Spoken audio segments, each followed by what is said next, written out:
So, as you might be able to tell, polynomial long division can kind of be a pain in the butt, right? It takes some time, it's a little bit tedious.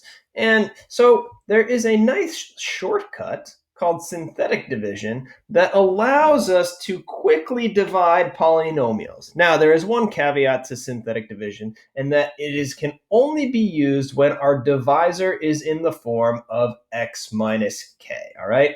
X minus some constant. So that means that our divisor has to be of a linear sort. All right. That's the only time that we can use synthetic division. To divide a polynomial, ax cubed plus bx squared plus cx plus d, by x minus k, we would use the following pattern.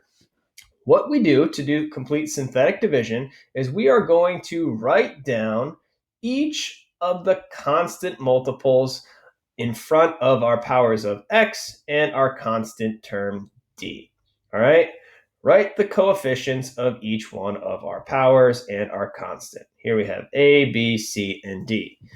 Next, we are going to draw in a synthetic division box. All right, our synthetic division box is going to look like this. All right, and we are then going to place k on the outside of the box.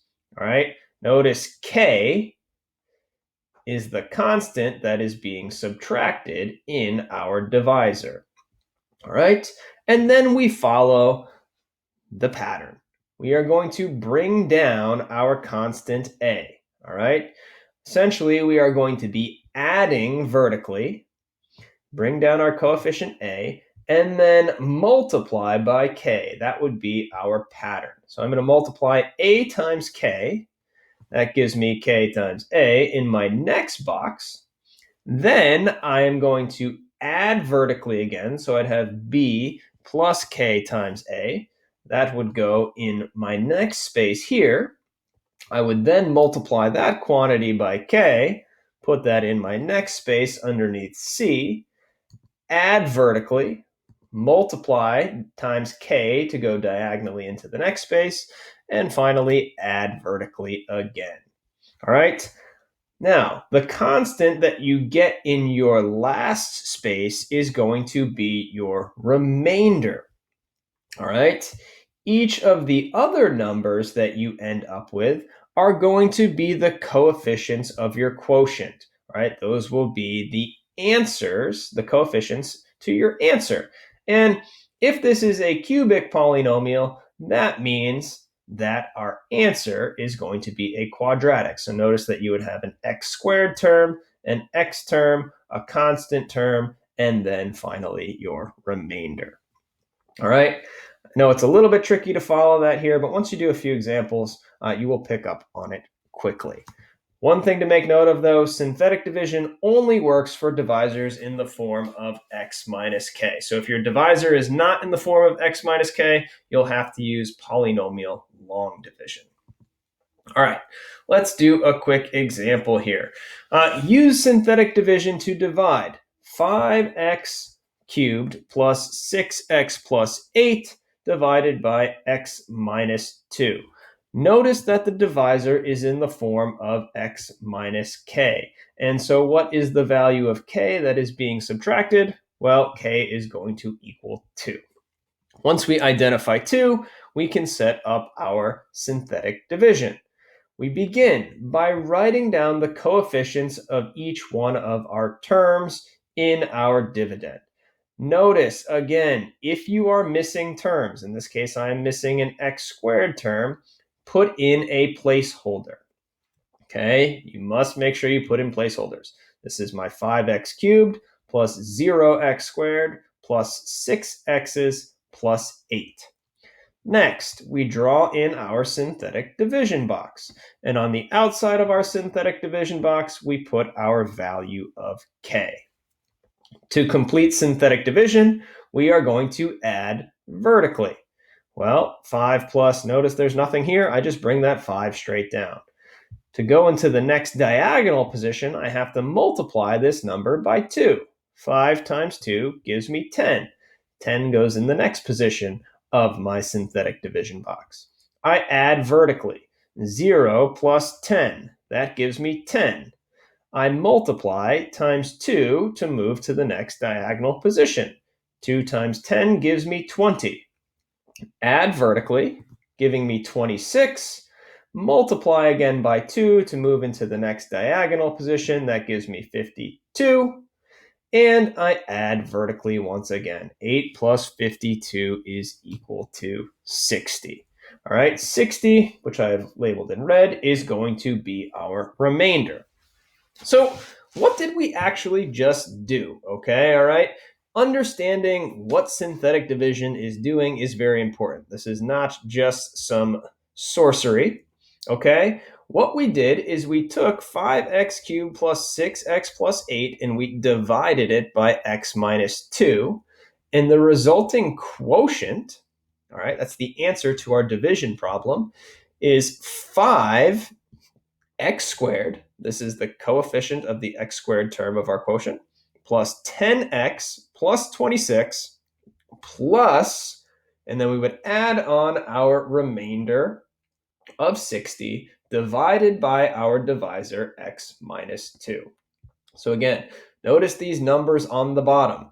These become the coefficients of each one of our terms. And if we're starting with a cubic polynomial and dividing by a x to the first power, which you will always be if you're using synthetic division, all right, notice that your quotient is going to be of a power of 2. 5x squared plus 10x plus 26. That's where these numbers are coming from. All right. And 60 is our remainder.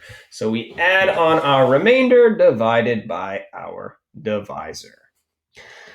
So one thing to make note of, in this case, the remainder is 60. The remainder theorem says that if a polynomial is divided by x minus k, then the remainder r is equal to f of k. In other words, the remainder is equal to the function value.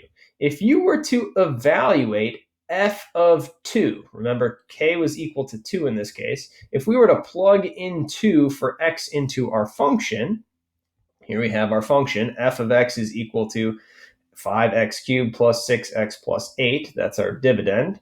If we were to evaluate f of 2, that would be 5 times 2 to the third plus 6 times 2 plus 8. Notice 2 to the third, well, that's 8 times 5 is 40, plus 12 is 52, plus 8 gives us 60. And notice that that matches with the remainder. All right, so synthetic division can actually be used to help us evaluate functions. All right, whatever this value of k is, the remainder in my synthetic division will give us the function value. F of 2 is equal to 60. So let's see if we can't use that. Given the function f of x, use synthetic division to find f of negative 1. Here is our function. F of x is equal to 2x to the 6th plus 3x to the 4th minus x squared plus 3. Notice we're trying to find f of negative 1. F of k. That means k is equal to negative 1 for our synthetic division. So to set up our synthetic division, we are going to start off by writing the coefficients of each one of our terms. Again, I need to make sure I put in placeholders. This is missing an x to the 5th, an x to the 3rd, and an x term. I have 2, 0, 3, 0, negative 1, 0, and 3. We draw out our synthetic division box. We put our value of k, which is negative 1 in this case, on the outside of our synthetic division. And remember, with synthetic division, we are going to add vertically, multiply to get to the next diagonal spot. So 2 plus 0 gives me 2. 2 times negative 1 gives me negative 2. 0 plus negative 2, gives me negative 2. Negative 2 times negative 1 gives me a positive 2. Add vertically, we get 5. Multiply diagonally, we get negative 5. Add vertically, we get -5. Multiply diagonally, we get +5.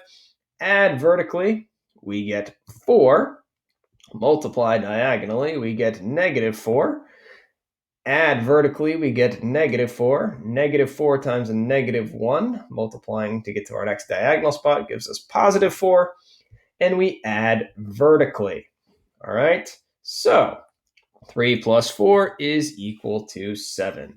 Notice in this case, our remainder is 7. And according to the remainder theorem, all right, f of k is equal to the remainder.